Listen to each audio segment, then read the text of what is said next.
खुलुमबाय रायजो राजा नोंथांमोन आंनि गोसो गोरबोनिफ्राय बयखौबो खुलुमहरबाय। आं दिनै नोंथांमोननिसिम मोनसे भिडिअ बानायनो गोनां जाबाय। दिनै आंनि हासबेन्डआ थांनाय जुलाइनि 14 थारिखनिफ्रायनो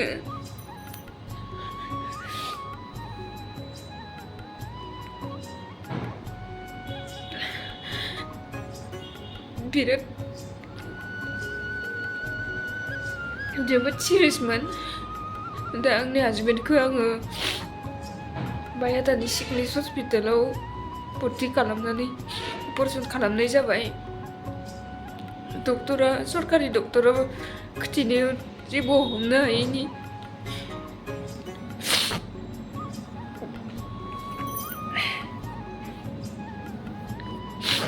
सरकारि डक्टरा आंनि हौवाखौ आं खिथिदोंमोन।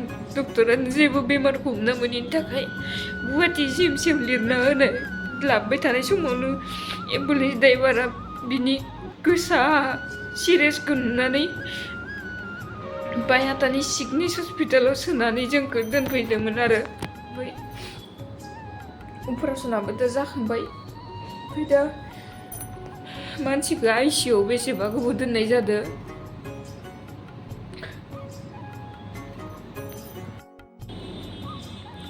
दा डक्टरफोरा बुंबाय मानसिखौ न'आव लांनो हासिगोन होननानै, नाथाय दा फैसाया 5 लाख जानानै दङ।